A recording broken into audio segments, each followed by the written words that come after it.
ಶಕ್ತಿ ಸೂತ್ರ ಏನು ಮಾಡುತ್ತಪ್ಪ ಅಂದರೆ ನಿನಗೆ ಒಂದು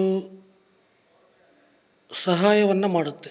ಏನಂತಂದರೆ ನಿನ್ನ ದೇಹದ ಒಳಗಡೆ ಇರ್ತಕ್ಕಂಥ ಅದ್ಭುತವಾದ ಶಕ್ತಿಯ ಬಗ್ಗೆ ಪರಿಚಯ ಮಾಡಿಸುತ್ತೆ. ನಿನಗೆ ಶಕ್ತಿಯ ಬಗ್ಗೆ ಹೇಳುತ್ತೆ. ನೀನೊಬ್ಬ ಶಕ್ತಿವಂತನಾಗಬೇಕು, ಶಕ್ತಿವಂತರಾಗಿ ಅಂತ ತಿಳಿಸುತ್ತೆ. ಯಾವುದು? ಶಕ್ತಿ ಸೂತ್ರ. ನಿನಗೆ ಅನೇಕ ಕೆಲಸದ ಒತ್ತಡ ಕಾರಣದಿಂದ ನೀನು ಶಕ್ತಿಯನ್ನು ಸಂರಕ್ಷಣೆ ಮಾಡೋದನ್ನು ಮರೆತು ಬಿಡ್ತೀಯ. ಅದಕ್ಕೆ ಶಕ್ತಿ ಸೂತ್ರ ಏನು ಮಾಡುತ್ತೆ, ನಿನಗೆ ನೆನಪು ಮಾಡಿಕೊಡುತ್ತೆ. ನೋಡು, ಶಕ್ತಿ ಸಂರಕ್ಷಣೆ ಮಾಡು, ಶಕ್ತಿ ನಾಶ ಮಾಡಬೇಡ ಅಂತ ಹೇಳುತ್ತೆ. ಕಲಾವಿದರು, ಕ್ರೀಡಾಪಟುಗಳು, ಮತ್ತು ವ್ಯಾಪಾರ ಮಾಡ್ತಕ್ಕಂಥವ್ರು, ಕಾರ್ಖಾನೆಯಲ್ಲಿ ಉದ್ಯೋಗ ಮಾಡ್ತಕ್ಕಂಥವ್ರು, ಮತ್ತು ಕೆಲಸ ಮಾಡ್ತಕ್ಕಂಥವ್ರು, ರೈತರು, ಇವರಿಗೆಲ್ಲ ಕೆಲಸದ ಮೇಲೆ ಗಮನ ಜಾಸ್ತಿ ಇರುತ್ತೆ, ಜವಾಬ್ದಾರಿಗಳು ಜಾಸ್ತಿ ಇರುತ್ತೆ. ಹಾಗಾಗಿ ಅವರು ಶಕ್ತಿ ಬಗ್ಗೆ ಮರೆತು ಬಿಡ್ತಾರೆ. ಶಕ್ತಿ ಸಂರಕ್ಷಣೆ ಮಾಡೋದು, ಶಕ್ತಿನ ಉತ್ಪತ್ತಿ ಮಾಡೋದು, ಶಕ್ತಿನ ಕಾಪಾಡ್ಕೊಳ್ಳೋದು ಮರೆತು ಬಿಡ್ತಾರೆ. ಅವರಿಗೆ ಶಕ್ತಿ ಉತ್ಪಾದನೆ ಮಾಡ್ತಾಯಿದ್ದೀನಿ ಅಂತ ಗೊತ್ತಿರಲ್ಲ, ಶಕ್ತಿ ನಾಶ ಮಾಡ್ತಾಯಿದ್ದೀನಿ ಅಂತ ಗೊತ್ತಿರಲ್ಲ, ಶಕ್ತಿ ಉತ್ಪತ್ತಿ ಮಾಡಬೇಕು ಅನ್ನೋದು ಕೂಡ ಗೊತ್ತಿರಲ್ಲ. ಏನು ಮಾಡಿದರೆ ಶಕ್ತಿ ಉತ್ಪತ್ತಿ ಆಗುತ್ತೆ, ಏನು ಮಾಡಿದರೆ ಶಕ್ತಿ ನಾಶ ಆಗುತ್ತೆ ಅದೂ ಗೊತ್ತಿರಲ್ಲ. ಸೊ ಹಾಗಾಗಿ ನಾವು ಅಂದರೆ ಶಕ್ತಿ ಸೂತ್ರ ನಿಮಗೆ ನೆನಪು ಮಾಡಿಕೊಡುತ್ತೆ. ಅಪ್ಪ, ನಿನ್ನ ದೇಹದೊಳಗೆ ಶಕ್ತಿ ಇದೆ, ದೇಹ ಬಲ ಇದೆ, ಮಾನಸಿಕ ಬಲ ಇದೆ, ಅದನ್ನು ನೀನು ಹಾಳು ಮಾಡಬೇಡ, ನಾಶ ಮಾಡಬೇಡ ಅಂತ ತಿಳಿಸುತ್ತೆ. ಅಷ್ಟೇ ಶಕ್ತಿ ಸೂತ್ರ. ಈ ನಿಯಮಗಳನ್ನ ಪಾಲನೆ ಮಾಡು, ಶಕ್ತಿ ಸಂಪಾದಿಸು, ಶಕ್ತಿ ಸಂರಕ್ಷಣೆ ಮಾಡು ಅಂತ ಹೇಳುತ್ತೆ. ಕೇಳೋದು ಬಿಡೋದು ನಿನಗೆ ಬಿಟ್ಟಿದ್ದು. ಕೇಳಲೇಬೇಕು, ಕೇಳೋದು ಬಿಡೋದು ಅಂತಲ್ಲ, ಕೇಳಲೇಬೇಕು. ನಿನಗೆ ಶಕ್ತಿ ಬೇಕೇ ಬೇಕು. ಭಾಳಷ್ಟು ಜನಕ್ಕೆ ಅದ್ರ ಬಗ್ಗೆ ಗೊತ್ತಿರೋದಿಲ್ಲ. ಅಂಥವ್ರಿಗೆ ಶಕ್ತಿ ಅಂದರೆ ಏನು ಅಂತ ತಿಳಿಸೋ ಕೆಲಸ ಮಾಡುತ್ತೆ. ಕೆಲವರು ತಿಳ್ಕೋಬೇಕು ಅನ್ನೋ ಆಸೆ ಇರುತ್ತೆ, ಆದರೆ ಹೇಳೋರಿರಲ್ಲ. ಅಂಥವರಿಗೆ ಶಕ್ತಿ ಸೂತ್ರ ಒಂದು ಮಾರ್ಗದರ್ಶನವಾಗಿ ಕೆಲಸ ಮಾಡುತ್ತೆ. ಶಕ್ತಿ ಸೂತ್ರ ಅಂದರೆ ಅದೊಂದು ಆಚರಣೆ, ಒಂದು ವ್ರತ ಅಷ್ಟೇ. ಅದೊಂದು ನಿನ್ನ ನಡವಳಿಕೆ. ಶಕ್ತಿಯನ್ನು ಸಂರಕ್ಷಣೆ ಮಾಡಿಕೊಂಡು ಜೀವನ ಮಾಡೋದು, ಅದು ಒಂದು ಕ್ರಮ, ಒಂದು ಆಚಾರ. ಅದನ್ನು ನೀವು ಮಾಡಿರಿ ಅಂತ ಹೇಳುತ್ತೆ. ಶಕ್ತಿ ನಮ್ಮ ದೇಹದಲ್ಲಿ ಫುಲ್ಲು ಶಕ್ತಿ ತುಂಬಿರುತ್ತೆ. ಈಗ ನಾವೊಂದು ಬಲೂನ್ ತಗೊಂಡು ಉಫ್ ಅಂತ ಊಬಿದ್ರೆ ಅದು ತುಂಬ ಗಾಳಿ ಹೆಂಗೆ ತುಂಬ್ಕೊಳುತ್ತೋ ಹಂಗೆ ನಮ್ಮ ದೇಹದಲ್ಲಿ ಶಕ್ತಿ ತುಂಬ್ಕೊಳುತ್ತೆ. ಶಕ್ತಿ ಹೆಚ್ಚಾದಷ್ಟು ಚರ್ಮ ಹಿಗ್ಗುತ್ತೆ, ಶೈನಿಂಗ್ ಬರುತ್ತೆ. ಈಗ ನಮ್ಮ ದೇಹದಲ್ಲಿ ಶಕ್ತಿ ಬೇರೆ ಬೇರೆ ಥರ ಏನಿಲ್ಲ, ಒಂದೇ ಇರೋದು. ಆದರೆ ಅದು ಮೆದುಳಿನಲ್ಲಿ ಕೆಲಸ ಮಾಡಬೇಕಾದ್ರೆ ಮೆದುಳಿನ ಶಕ್ತಿ ಅಂತೀವಿ, ಕಾಲಿನಾಗ ಕೆಲಸ ಮಾಡ್ಬೇಕಾದ್ರೆ ಕಾಲಿನ ಶಕ್ತಿ ಅಂತೀವಿ, ಕೈನಾಗ ಕೆಲಸ ಮಾಡ್ಬೇಕಾದ್ರೆ ಕೈ ಶಕ್ತಿ ಅಂತೀವಿ, ಹೃದಯದಲ್ಲಿ ಕೆಲಸ ಮಾಡ್ಬೇಕಾದ್ರೆ ಹೃದಯದ ಶಕ್ತಿ ಅಂತೀವಿ. ಯಾವ್ಯಾವ ಜಾಗದಲ್ಲಿ ಕೆಲಸ ಮಾಡ್ತಾ ಇರುತ್ತೆ ಅಲ್ಲಿ ನಾವು ಆ ಜಾಗದ ಹೆಸರಿಟ್ಟು ಶಕ್ತಿ ಕರಿತೀವಿ. ಶಕ್ತಿ ಅಂದರೆ ಏನು ಬೇರೆ ಬೇರೆ ಥರ ಇರೋಲ್ಲ. ಶಕ್ತಿ ಅಂದರೆ ಒಂದೇ. ಇಡೀ ಭೂಲೋಕನೇ ಆಳ್ತಕ್ಕಂಥ ಶಕ್ತಿನೂ ಅದೇ, ಇಡೀ ವಿಶ್ವ, ಇಡೀ ಬ್ರಹ್ಮಾಂಡದಲ್ಲಿರ್ತಕ್ಕಂಥ ಶಕ್ತಿನೂ ಅದೇ, ನಮ್ಮ ದೇಹದೊಳಗಿರ್ತಕ್ಕಂಥ ಶಕ್ತಿನೂ ಅದೇ. ರಾಸಾಯನಿಕ ಶಕ್ತಿ, ಕೆಮಿಕಲ್ ಎನರ್ಜಿ, ಅಣುಗಳಿಂದ ಉತ್ಪಾದನೆ ಆಗ್ತಕ್ಕಂಥ ಶಕ್ತಿ. ನೀನು ಶಕ್ತಿಯನ್ನು ಸಂಪಾದಿಸಿ ಶಕ್ತಿವಂತನಾಗಿ, ಗಂಡ್ಮಕ್ಳು ಹೆಣ್ಮಕ್ಳು, ಹುಡುಗರು ಮಕ್ಕಳು, ದೊಡ್ಡವರು ಮುದುಕರು, ಎಲ್ಲರೂ, ಎಲ್ಲ ವಯಸ್ಸಿನವರು, ಗಂಡು ಹೆಣ್ಣು ಎಲ್ಲರೂ, ಎಲ್ಲ ವರ್ಗದ ಜನನು ಶಕ್ತಿಯನ್ನು ಸಂರಕ್ಷಣೆ ಮಾಡಬೇಕು, ಶಕ್ತಿಯನ್ನು ಉತ್ಪಾದನೆ ಮಾಡಬೇಕು ಅಂತ ನಿಮಗೆ ಒಂದು ನೆನಪು ಮಾಡಿಕೊಡುತ್ತೆ, ಒಂದು ಮಾರ್ಗದರ್ಶನ ಮಾಡುತ್ತೆ, ಒಂದು ಎಚ್ಚರಿಕೆಯನ್ನು ಕೊಡುತ್ತೆ ಶಕ್ತಿ ಸೂತ್ರ. ಶಕ್ತಿ ಸೂತ್ರವನ್ನು ಗೌರವಿಸೋದು ನಿಮ್ಮೆಲ್ಲರ ಕರ್ತವ್ಯ. ವೇದ, ಶಾಸ್ತ್ರ, ಮಂತ್ರ, ಆಚಾರ, ವಿಚಾರ, ಸಂಪ್ರದಾಯ ಎಲ್ಲ ಒಳಗೊಂಡಿದೆ ಶಕ್ತಿ ಸೂತ್ರ. ಇಡೀ ವಿಶ್ವದಲ್ಲೇ ಎಷ್ಟು ಧರ್ಮ ಇದ್ದಾವೆ? 4200ಕ್ಕೂ ಹೆಚ್ಚು ಧರ್ಮಗಳಿದ್ದಾವೆ. ಅವನ್ನೆಲ್ಲ ಸಾರಾಂಶ ಇದು ಶಕ್ತಿ ಸೂತ್ರ. ಇದು ಎಲ್ಲರಿಗೂ ಅನ್ವಯಿಸುತ್ತೆ. ಇಡೀ ಪ್ರಪಂಚಕ್ಕೆ ಒಂದೇ ಒಂದು ವ್ರತ ಆಚರಣೆ ಅಂದರೆ ಅದು ಶಕ್ತಿ ಸೂತ್ರದ ಆಚರಣೆ. ಎಲ್ಲರೂ ಶಕ್ತಿ ಉತ್ಪತ್ತಿ ಮಾಡಬೇಕು, ಶಕ್ತಿ ಸಂರಕ್ಷಣೆ ಮಾಡಬೇಕು.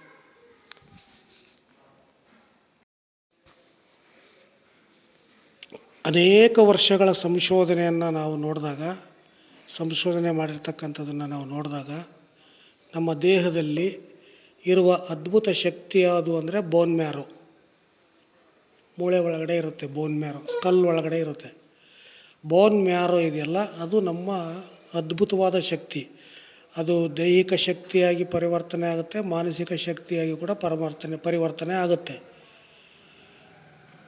ಅದು ಕಣ್ಣೀರಾಗುತ್ತೆ, ವೀರ್ಯ ಆಗುತ್ತೆ, ರಕ್ತ, ಮೂಳೆ, ಮಾಂಸ ಎಲ್ಲ ಆಗುತ್ತೆ. ಅದಕ್ಕೆ ಅಗಾಧವಾದ ಶಕ್ತಿ ಇದೆ, ಪರಿವರ್ತನೆ ಆಗುತ್ತೆ ಬೋನ್ ಮ್ಯಾರೋ. ನೀವು ಏನೇ ಮಾಡಿದ್ರೂ ಬೋನ್ ಮ್ಯಾರೋ ಲಾಸ್ ಆಗುತ್ತೆ. ಸೊ ಬೋನ್ ಮ್ಯಾರೋವನ್ನು ಯಾವುದೇ ಕಾರಣಕ್ಕೂ ನೀವು ನಾಶ ಮಾಡ್ಕೋಬೇಡ್ರಿ. ಅದು ಕಾಣಲ್ಲ, ಗೊತ್ತಾಗಲ್ಲ, ಅದು ಬೇರೆ ರೂಪದಲ್ಲಿ ಹೋಗುತ್ತೆ. ಮಲ ಮೂತ್ರ ಎಲ್ಲ ವಿಸರ್ಜನೆ ಮಾಡೋದು, ಎಲ್ಲ ಶಕ್ತಿ ಅದೇ ಕೊಡುತ್ತೆ. ವಂಶಾಭಿವೃದ್ಧಿ ಮಾಡೋದು, ವೀರ್ಯ ಉತ್ಪಾದನೆ ಮಾಡೋದು, ಬೀಜ ಉತ್ಪಾದನೆ ಮಾಡೋದು, ಅದೇ ರೀತಿ ಜೀರ್ಣಶಕ್ತಿ ಮಾಡೋದು, ಉಸಿರಾಡೋದು, all the nervous system, all the respiratory system, lungs ಎಲ್ಲ ಪ್ರತಿಯೊಂದಕ್ಕೂ ಶಕ್ತಿ ಅದೇ. 7 ಸಪ್ತಧಾತುಗಳು ಏನಿದಾವೋ, 7 ಟಿಶ್ಯೂಸು, 7 ಎಲಿಮೆಂಟ್ಸು, ಅವೆಲ್ಲ ಉತ್ಪತ್ತಿ ಮಾಡೋದು ಅದೇ. ಆಹಾರದ ಫೈನಲ್ ಪ್ರಾಡಕ್ಟು ಅದೇ bone marrow. Bone marrow loss ಮಾಡ್ಕೋಬಾರ್ದು. ಬೋನ್ ಮ್ಯಾರೋ ಲಾಸ್ ಮಾಡಿಕೊಂಡ್ರೆ ಇಡೀ ಸರ್ವ ಶರೀರ ದುರ್ಬಲ ಆಗುತ್ತೆ, ಡೆಲಿಕೇಟ್ ಆಗುತ್ತೆ, ಅನೇಕ ರೋಗಗಳಿಗೆ ತುತ್ತಾಗುತ್ತೆ. ಸೊ ರೋಗ ನಿರೋಧಕ ಶಕ್ತಿ ಅಂದರೂ ಕೂಡ ಅದೇ ಬೋನ್ ಮ್ಯಾರೋ. ಬಾಡಿ ರೆಸಿಸ್ಟೆನ್ಸ್ ಅಂದರೂ ಕೂಡ ಅದೇ ಬೋನ್ ಮ್ಯಾರೋ. ಬೋನ್ ಮ್ಯಾರೋ ಅದು ರಕ್ತದಲ್ಲಿರುತ್ತೆ, ಮಾಂಸದಲ್ಲೂ ಇರುತ್ತೆ, ಮೂಳೆಯಲ್ಲಿ ಇರುತ್ತೆ, ಎಲ್ಲ ಕಡೆ ಇರುತ್ತೆ. ಇಡೀ ದೇಹ ಎಲ್ಲ ವ್ಯಾಪಿಸಿರುತ್ತೆ, ದೇಹ ಎಲ್ಲ ಸಂಚಾರ ಆಗ್ತಾ ಇರುತ್ತೆ. ಬೋನ್ ಮ್ಯಾರೋವನ್ನು ಸಂರಕ್ಷಣೆ ಮಾಡಿ.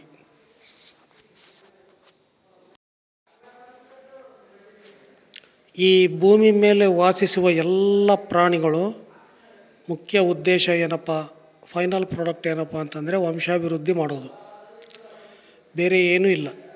ಮನುಷ್ಯರು ಅಷ್ಟೇ. ಮನುಷ್ಯರು ನಾವು ಯಾಕೆ ಹುಟ್ಟಿದ್ದೀಪ್ಪ ಅಂದರೆ ವಂಶಾಭಿವೃದ್ಧಿ ಮಾಡೋಕೆ ಹುಟ್ಟಿದ್ದೀವಿ ಅಷ್ಟೇ.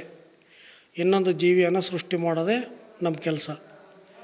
ನೋಡಿ, ನಮ್ಮ ಹೃದಯ ಇನ್ನೊಂದು ಹೃದಯವನ್ನು ಸೃಷ್ಟಿ ಮಾಡುತ್ತೆ, ನಮ್ಮ ಮೆದುಳು ಇನ್ನೊಂದು ಮೆದುಳನ್ನು ಸೃಷ್ಟಿ ಮಾಡುತ್ತೆ, ನಮ್ಮ ರಕ್ತ ಇನ್ನೊಂದು ರಕ್ತವನ್ನು ಸೃಷ್ಟಿ ಮಾಡುತ್ತೆ, ರಕ್ತ, ಮೂಳೆ, ಮಾಂಸ, ಕೊಬ್ಬು ಎಲ್ಲ ಇನ್ನೊಂದು ಸೃಷ್ಟಿ ಮಾಡುತ್ತೆ. ಅಂದರೆ ಹೊಸ ಜೀವಿಯನ್ನು ಸೃಷ್ಟಿ ಮಾಡಿ ಇವೆಲ್ಲ ಅದರಲ್ಲಿ ಸೃಷ್ಟಿಯಾಗುತ್ತೆ. ಇದೆಲ್ಲ ಬೀಜದಲ್ಲಿ ಅಡಕವಾಗಿರುತ್ತೆ. ಒಟ್ಟು ನಮ್ಮ ಇಡೀ ಕಣ ನಮ್ಮ ನರನಾಡಿ ಅಂತಲ್ಲ, ಇಡೀ ಕಣನೂ ವಂಶಾಭಿವೃದ್ಧಿ ಮಾಡೋದೇ ಕೆಲಸ ಆಗಿರುತ್ತೆ. ಹಂಗಾಗಿ ಪ್ರತಿಯೊಂದು ಭಾಗನೂ ಇನ್ನೊಂದು ಭಾಗವನ್ನು ಸೃಷ್ಟಿ ಮಾಡುತ್ತೆ. ಮೆದುಳನ್ನು ಸೃಷ್ಟಿ ಮಾಡುತ್ತೆ. ಒಟ್ಟು ನಮ್ಮ ದೇಹ ಇನ್ನೊಂದು ಜೀವಿಯನ್ನು ಸೃಷ್ಟಿ ಮಾಡುತ್ತೆ. ಆ ಜೀವಿಯಲ್ಲಿ ನಮ್ಮ ದೇಹದಲ್ಲಿರ್ತಕ್ಕಂಥ ಎಲ್ಲ ಕಣಗಳು ಇರ್ತವೆ ಅಷ್ಟೇ. ಇದನ್ನು ನೀವು ಅರ್ಥ ಮಾಡ್ಕೊ.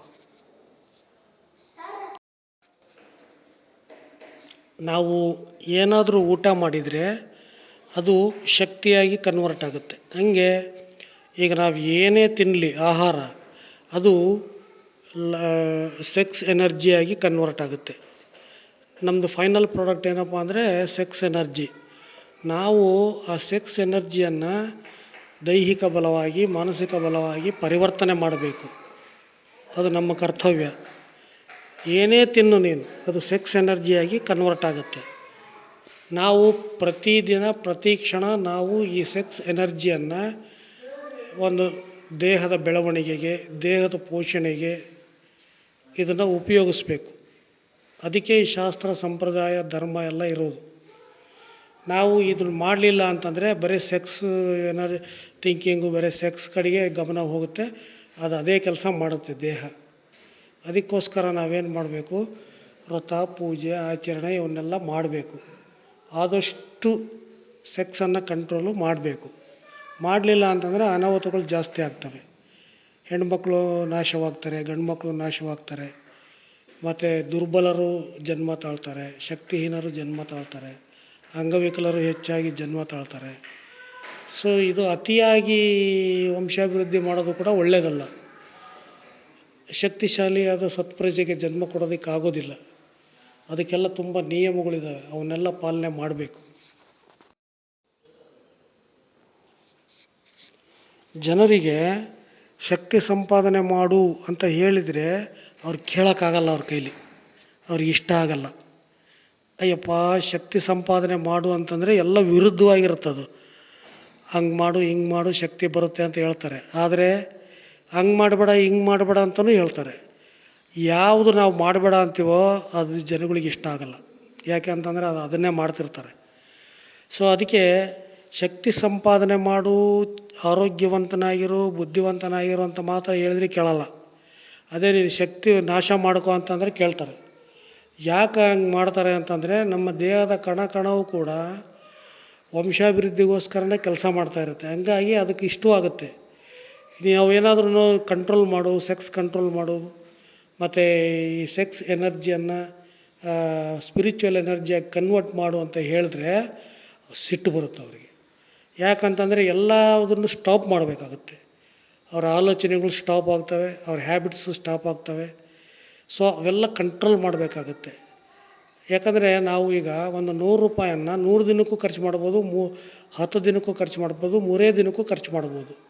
ಅದು ನಮ್ಮ ಕೈಯಲ್ಲಿರುತ್ತೆ. ಹಂಗೆ ಈ ನಮ್ಮ ಆಯುಷ್ಯ 100 ವರ್ಷ ಆಯುಷ್ಯನ ಅದನ್ನು 10 ವರ್ಷದಲ್ಲೇ ಖರ್ಚು ಮಾಡ್ಬೋದು, 5 ವರ್ಷದಲ್ಲೇ ಖರ್ಚು ಮಾಡ್ಬೋದು, 3 ವರ್ಷದಲ್ಲೇ ಖರ್ಚು ಮಾಡ್ಬೋದು. ಆ ಥರನೂ ಇರುತ್ತೆ. ಸೊ ಹಾಗಾಗಿ ಜನಗಳಿಗೆ ಅರ್ಥ ಮಾಡ್ಕೋಬೇಕು.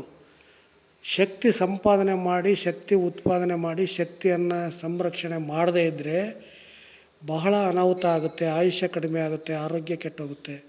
ಸ್ವಲ್ಪ ಅರ್ಥ ಮಾಡ್ಕೋಬೇಕು.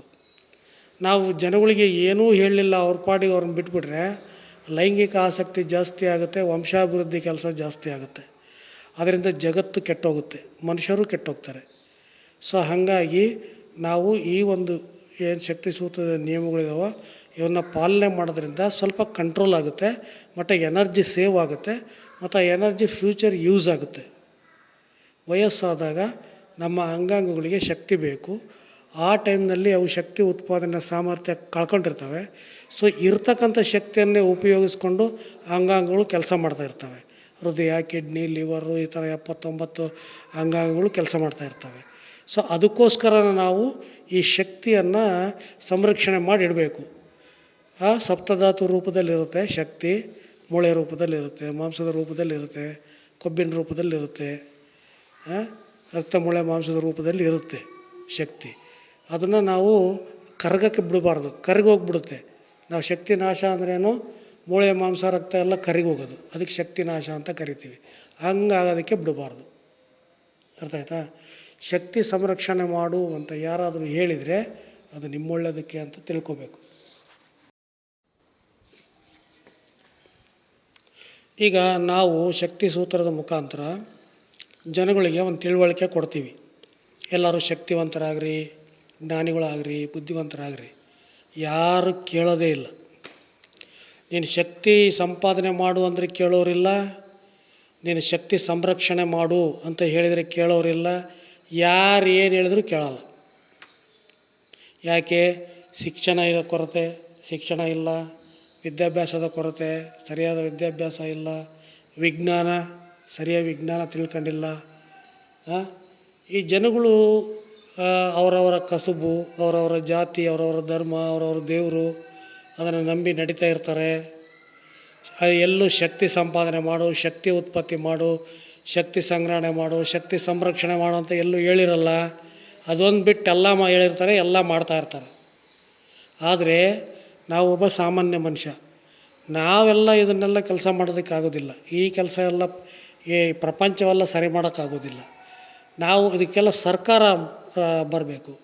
ಸರ್ಕಾರ ಬಂದು ಒಂದು ತರಬೇತಿ ಶಿಬಿರವನ್ನು, ಒಂದು ಪರ್ಮನೆಂಟಾಗಿ ತರಬೇತಿ ಶಿಬಿರವನ್ನು ಮಾಡಿ ಪ್ರತಿಯೊಬ್ಬರು ಹುಟ್ಟಿದ ಮೇಲೆ ಇಷ್ಟು ವಯಸ್ಸಿಂದ ಇಷ್ಟು ವಯಸ್ಸಿನವರೆಗೂ ಈ ವಿದ್ಯೆ ಕಲಿಬೇಕು ಅಂತೇಳಿ ಅವರಿಗೆಲ್ಲ ತರಬೇತಿ ಕೊಟ್ಟು ಅವ್ರನ್ನೆಲ್ಲ ಶಕ್ತಿವಂತರಾಗಿ ಮಾಡಬೇಕು. ಶಕ್ತಿ ಸಂರಕ್ಷಣೆ ಮಾಡೋದನ್ನೆಲ್ಲ ತರಬೇತಿ ಕೊಡಬೇಕು, ಸರ್ಕಾರ ಮಾಡಬೇಕು. ಅದು ಯಾರ ಮುಖಾಂತರ ಮಾಡಬೇಕು? ಗುರುಗಳ ಮುಖಾಂತರ. ಗಲ್ಲಿಗೂ ಒಂದು ಗುರುಗಳನ್ನ ಅಪಾಯಿಂಟ್ ಮಾಡಬೇಕು. ಗಲ್ಲಿಗೂ ಮಠ, ಗಲ್ಲಿಗೂ ದೇವಸ್ಥಾನ, ಗಲ್ಲಿಗೂ ಗುರುಗಳು, ಹೆಜ್ಜೆಗೂ ಗುರುಗಳು. ಅದನ್ನು ಸರ್ಕಾರ ಮಾಡಬೇಕು. ಅವ್ರಿಗೆ ಸಂಬಳ ಕೊಡಬೇಕು. ಸರ್ಕಾರ ಅವರಿಗೆ ಎಲ್ಲ ತರಬೇತಿ ಕೊಡಬೇಕು. ಮತ್ತು ತರಬೇತಿದಾರರಿಗೆಲ್ಲ ಸರ್ಕಾರನೇ ತರಬೇತಿ ಕೊಡಬೇಕು. ತರಬೇತಿ ಕೊಟ್ಟು ಜನಗಳಿಗೆ, ಒಬ್ಬ ಮನುಷ್ಯ ಹುಟ್ಟಿದಾನೆ ಅಂದರೆ ಇಷ್ಟು ವರ್ಷದಿಂದ ಇಷ್ಟು ವರ್ಷದವರೆಗೂ ಅವನು ಇದು ತರಬೇತಿ ಪಡೆದು ಸರ್ಟಿಫಿಕೇಟ್ ಪಡಿಬೇಕು. ಅವನಿಗೆ ಎಲ್ಲ ರೀತಿಯಲ್ಲಿ ಕೆಲಸ, ಇನ್ನೊಂದು ಮತ್ತೊಂದು ಅರ್ಹತೆಯನ್ನು ಈ ಒಂದು ಆಧಾರದ ಮೇಲೆ ಕೊಡಬೇಕು. ಶಕ್ತಿ ತುಂಬುವ ಕೆಲಸ ಸರ್ಕಾರ ಮಾಡಬೇಕು. ಆದರೆ ಸರ್ಕಾರ ಮಾಡ್ತಾಯಿಲ್ಲ. ಸರ್ಕಾರಕ್ಕೆ ನಾವು ಕೈ ಮುಗಿದು ಕೇಳ್ಕೊತೀವಿ, ಮಾಡಿರಿ. ಸರ್ಕಾರ ಅಂದ್ರೇನು? ಜನಗಳೇ ಸರ್ಕಾರ. ಜನಗಳೆಲ್ಲ ಸೇರಿ ಸರ್ಕಾರ ರಚನೆ ಮಾಡ್ತಾರೆ. ಜನನೇ ಸರ್ಕಾರ. ಸರ್ಕಾರ ಅಂದರೆ ಜನ ಅಂದರೆ ಸರ್ಕಾರ. ಅದಕ್ಕೆ ನಾನು ಜನಗಳಿಗೆ ಹೇಳ್ತಾ ಇದ್ದೀನಿ. ಶಕ್ತಿ ಸೂತ್ರ ಜನಗಳಿಗೆ ಹೇಳ್ತಾ ಇರೋದು ಅದಕ್ಕೋಸ್ಕರನೇ. ಜನಗಳೇ ಶಕ್ತಿಯನ್ನು ಸಂಪಾದನೆ ಮಾಡಿರಿ, ಶಕ್ತಿಯನ್ನು ಸಂರಕ್ಷಣೆ ಮಾಡಿರಿ, ತರಬೇತಿ ಪಡೀರಿ ಅಂತ ಹೇಳ್ತಾ ಇದ್ದೀವಿ. ಇದನ್ನು ಇಂಪ್ಲಿಮೆಂಟ್ ಮಾಡೋಕ್ಕೆ ಜನಗಳೇ ಬರಬೇಕು, ಸರ್ಕಾರನೇ ಬರಬೇಕು.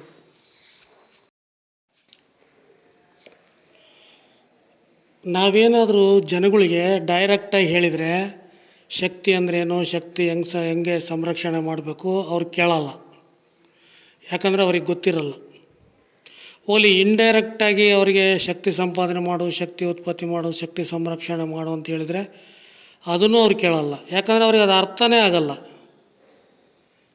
ಓದಿಲ್ಲ, ಬರ್ದಿಲ್ಲ, ವಿದ್ಯಾಭ್ಯಾಸ ಇಲ್ಲ, ವಿಜ್ಞಾನ ಗೊತ್ತಿಲ್ಲ, ಆಧ್ಯಾತ್ಮ ತಿಳ್ಕೊಂಡಿಲ್ಲ, ಏನೂ ಗೊತ್ತಿರಲ್ಲ ಕೆಲವರಿಗೆ. ಅಂಥವ್ರಿಗೆ ನಾವು ಹೋಗಿ ಶಕ್ತಿ ಉತ್ಪಾದನೆ ಮಾಡು, ಸಂರಕ್ಷಣೆ ಮಾಡು ಅಂತಂದರೆ ಅದು ಜೋಕಾಗಿ ಕಾಣಿಸುತ್ತೆ. ಅವ್ರಿಗೆ ಅರ್ಥನೇ ಆಗಲ್ಲ.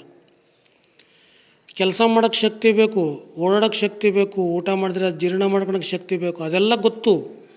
ಆದರೆ ಶಕ್ತಿ ಸಂಪಾದನೆ ಮಾಡಬೇಕು ಅನ್ನೋದು ಮಾತ್ರ ಗೊತ್ತಿಲ್ಲ. ಶಕ್ತಿ ಉತ್ಪಾದನೆ ಮಾಡಬೇಕು, ಶಕ್ತಿ ಸಂರಕ್ಷಣೆ ಮಾಡಬೇಕು, ಅದು ಮಾತ್ರ ಗೊತ್ತಿಲ್ಲ. ಏನು ಮಾಡೋದೀಗ? ಇಂಥವ್ರಿಗೆ ಏನು ಹೇಳೋದು? ದೊಡ್ಡ ಲೀಡರ್ಸು, ಅಧಿಕಾರಿಗಳು, ಅವರಿಗೆ ಗೊತ್ತಿಲ್ಲ. ಅವ್ರು ಚಿಕ್ಕವ್ರಿಗೆ ಏನು ಹೇಳ್ತಾರೆ? ಇಂಥದಕ್ಕೆಲ್ಲ ಹೆಂಗೆ ಬೆಂಬಲ ಕೊಡ್ತಾರೆ? ಇದಕ್ಕೆ ಯಾರು ಬೆಂಬಲನೇ ಕೊಡಲ್ಲ. ಯಾರು ಶಕ್ತಿ ಸಂಪಾದನೆ ಮಾಡು, ಶಕ್ತಿ ಸಂರಕ್ಷಣೆ ಮಾಡು ಅಂತಾರೋ ಅವ್ರಿಗೆ ಯಾರೂ ಇಷ್ಟಪಡಲ್ಲ. ಊಟ ಕೊಡಲ್ಲ, ತಿಂಡಿ ಕೊಡಲ್ಲ, ಅವ್ರಿಗೆ ಯಾವ ಕೆಲಸ ಕೊಡಲ್ಲ, ಅವ್ರಿಗೆ ಸುಖ ಶಾಂತಿಯಿಂದ ಇರೋಕ್ಕೆ ಬಿಡಲ್ಲ. ಯಾರು ಶಕ್ತಿ ನಾಶ ಮಾಡ್ಕೊತಾರೋ, ಶಕ್ತಿ ನಾಶ ಮಾಡ್ಕೊ ಅಂತ ಹೇಳ್ತಾರೋ ಅವರಿಗೆ 5 ಸ್ಟಾರ್ ಹೋಟ್ಲಿಗೆ ಕರ್ಕೊಂಡೋಗಿ ಊಟ ಕೊಡ್ತಾರೆ. ಹೆಂಗಿದೆ ನೋಡ್ರಿ, ಹೆಂಗಿದೆ 2024ನೇ ಇಸವಿಯ ಒಂದು ಕಾಲ.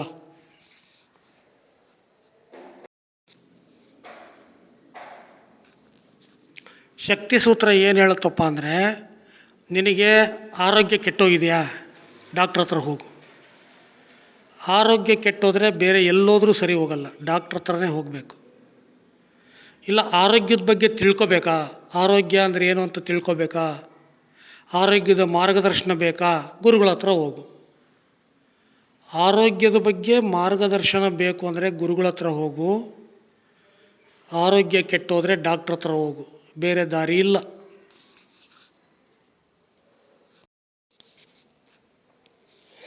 ನೀನು ನಿನ್ನ ಜೀವನದಲ್ಲಿ ಇವನ್ನೆಲ್ಲ ತಿಳ್ಕೊಬೇಕು.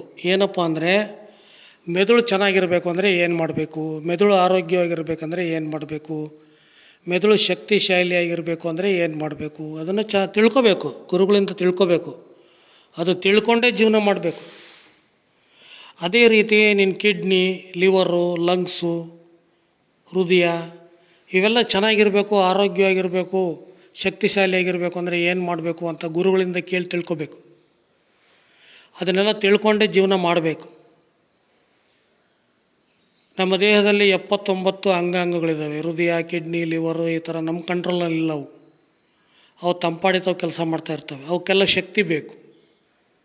ಸೊ ಆ ಅಂಗಾಂಗಗಳಿಗೆಲ್ಲ ಶಕ್ತಿ ಕೊಡುವಂಥ ಕೆಲಸ, ಶಕ್ತಿ ತುಂಬುವಂಥ ಕೆಲಸ ನೀವು ಮಾಡಬೇಕು. ಅದಕ್ಕೆ ಬೇಕಾದಂಥ ಜ್ಞಾನವನ್ನು ನೀವು ಗುರುಗಳಿಂದ ಪಡಿಬೇಕು. ಗುರುಗಳ ಹತ್ರ ಹೋಗ್ರಿ. ಆರೋಗ್ಯ ಬೇಕಾದರೆ ಇನ್ಯಾರ ಹತ್ರನೂ ಹೋಗಬೇಡ್ರಿ, ಗುರುಗಳ ಹತ್ರ ಹೋಗ್ರಿ. ಗುರುಗಳು ಆರೋಗ್ಯದ ಮಾರ್ಗದರ್ಶಕರಾಗಿರ್ತಾರೆ. ಕೈಕಾಲು ಗಟ್ಟಿಯಾಗಿರ್ಬೇಕಂದ್ರೆ ಏನು ಮಾಡಬೇಕು, ತಲೆ ಚೆನ್ನಾಗಿರ್ಬೇಕು ಅಂದರೆ ಏನು ಮಾಡಬೇಕು, ಯಾವ ಕಾಯಿಲೆ ಬರಬಾರ್ದು ಅಂದರೆ ಏನು ಮಾಡಬೇಕು, ಕಾಯಿಲೆ ಬಂದರೆ ಏನು ಮಾಡಬೇಕು, ಎಲ್ಲ ಜ್ಞಾನ ತಿಳ್ಕೊಳ್ರಿ. ಗುರುಗಳಿಂದ ಕೇಳಿ ತಿಳ್ಕೊಳ್ರಿ. ನೀವೊಂದು ಪಿ ಉಫ್ ಅಂತ ಊದಿದರೆ ಗಾಳಿ ತುಂಬ್ಕೊಳುತ್ತೆ. ಆ ರೀತಿ ಒಳಗಡೆ ಶಕ್ತಿ ತುಂಬ್ಕೋಬೇಕು. ಶಕ್ತಿ ತುಂಬಿ ನಮ್ಮ ಚರ್ಮ ಬೆಲೂನ್ ಇದ್ದಂಗೆ ಹಿಗ್ಗಬೇಕು, ಶೈನಿಂಗ್ ಬರುತ್ತೆ. ನೀವು ಫಸ್ಟು ತಿಳ್ಕೊಬೇಕಾಗಿರೋದು ಏನು ಅಂದರೆ ಈ ಜ್ಞಾನವನ್ನು ತಿಳ್ಕೊಬೇಕು. ನೀವು ಈಗ ನಾನು ಹೇಳಿದ್ದಿಲ್ಲ ಅದನ್ನು. ನಮ್ಮ ದೇಹದಲ್ಲಿ 6 ಎನಿಮೀಸ್ ಇದ್ದಾರೆ, 6 ಎನಿಮೀಸ್.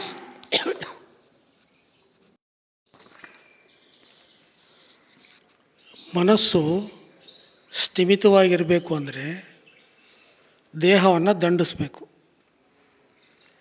ದೇಹವನ್ನು ದಂಡಿಸಿದರೆ ಮನಸ್ಸಿಗೆ ಶಾಂತಿ ಸಿಗುತ್ತೆ, ಮನಸ್ಸು ಶಾಂತವಾಗಿರುತ್ತೆ. ಕೆಲವರು ದೇಹ ದಂಡಿಸೋದಕ್ಕೆ ನಾನಾ ವಿಧವಾದ ಮೆಥಡ್ಸ್ಗಳನ್ನು ಉಪಯೋಗಿಸ್ತಾರೆ. ಕೆಲವರು ಬೆಳಗ್ಗೆಯಿಂದ ಸಾಯಂಕಾಲದವರೆಗೂ ಕೆಲಸ ಮಾಡ್ತಾರೆ, ಕೆಲವರು ಕೆಲಸ ಇರೋದಿಲ್ಲ ಆದರೆ ವ್ಯಾಯಾಮ ಮಾಡ್ತಾರೆ. ಈ ಥರ ಅನೇಕ ಪ್ರಕಾರದ ವಿಧಾನಗಳನ್ನು ಅನುಸರಿಸ್ತಾರೆ. ಏನಕ್ಕೆ? ದೇಹವನ್ನು ದಂಡಿಸೋದಕ್ಕೆ. ಯಾರು ದೇಹವನ್ನು ದಂಡಿಸಬೇಕು? ದೇಹವನ್ನು ದಂಡಿಸೋರು ಶಕ್ತಿವಂತರು ಮಾತ್ರ. ಶಕ್ತಿ ಸಂರಕ್ಷಣೆ ಮಾಡೋಕ್ಕೆ ದೇಹವನ್ನು ದಂಡಿಸ್ತಾರೆ. ವ್ಯಾಯಾಮ ಯಾಕೆ ಮಾಡಬೇಕು? ಶಕ್ತಿ ಸಂರಕ್ಷಣೆ ಮಾಡೋಕ್ಕೋಸ್ಕರ ದೇಹವನ್ನು ದಂಡಿಸಬೇಕು, ಅದಕ್ಕೆ ವ್ಯಾಯಾಮ ಮಾಡಬೇಕು. ನಾವು ಶಕ್ತಿನ ಉತ್ಪಾದನೆ ಮಾಡೋಕ್ಕೆ, ಶಕ್ತಿಯನ್ನು ಸಂಗ್ರಹಣೆ ಮಾಡೋಕ್ಕೆ ಅಂಥೇಳಿ ವ್ಯಾಯಾಮ ಮಾಡ್ತೀವಿ, ದೇಹವನ್ನು ದಂಡಿಸ್ತೀವಿ. ಆದರೆ ಶಕ್ತಿನೇ ಇಲ್ಲ, ಕೆಲವರಿಗೆ ಶಕ್ತಿನೇ ಇಲ್ಲ, ಅವರು ವ್ಯಾಯಾಮ ಮಾಡ್ತಾರೆ. ಮಾಡಬಾರ್ದು. ಯಾರಿಗೆ ಶಕ್ತಿ ಇಲ್ಲ ಅವರು ವ್ಯಾಯಾಮ ಮಾಡಬಾರ್ದು. ಯಾರಿಗೆ ಶಕ್ತಿ ಇಲ್ಲ ಅವರು ಮೊದಲು ಶಕ್ತಿ ಸಂಪಾದನೆ ಮಾಡಿ ಶಕ್ತಿ ಬಂದ ಮೇಲೆ ವ್ಯಾಯಾಮ ಮಾಡಬೇಕು. ವ್ಯಾಯಾಮ ಮಾಡೋದು ಶಕ್ತಿವಂತರು ಮಾತ್ರ, ಶಕ್ತಿ ಇಲ್ಲದವರಲ್ಲ. ಇದು ಭಾಳಷ್ಟು ಜನಗಳಿಗೆ ಗೊತ್ತಿಲ್ಲ.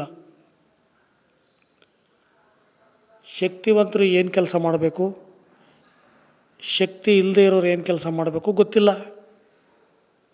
ಅವ್ರು ಮಾಡೋ ಕೆಲಸ ಇವ್ರು ಮಾಡ್ತಾರೆ, ಇವ್ರು ಮಾಡೋ ಕೆಲಸ ಅವ್ರು ಮಾಡ್ತಾರೆ. ವ್ಯಾಯಾಮ ಮಾಡೋದು ಶಕ್ತಿವಂತರು ಮಾತ್ರ, ಆದರೆ ಶಕ್ತಿ ಇಲ್ಲದವರು ಮಾಡ್ತಾರೆ. ಶಕ್ತಿ ಇಲ್ಲದವ್ರು ವ್ಯಾಯಾಮ ಮಾಡಿದರೆ ಇನ್ನೂ ಶಕ್ತಿ ಕಡಿಮೆ ಆಗುತ್ತೆ. ಶಕ್ತಿ ಇರೋರು ವ್ಯಾಯಾಮ ಮಾಡಿದರೆ ಅವ್ರ ಶಕ್ತಿ ಇನ್ನೂ ಜಾಸ್ತಿ ಆಗುತ್ತೆ.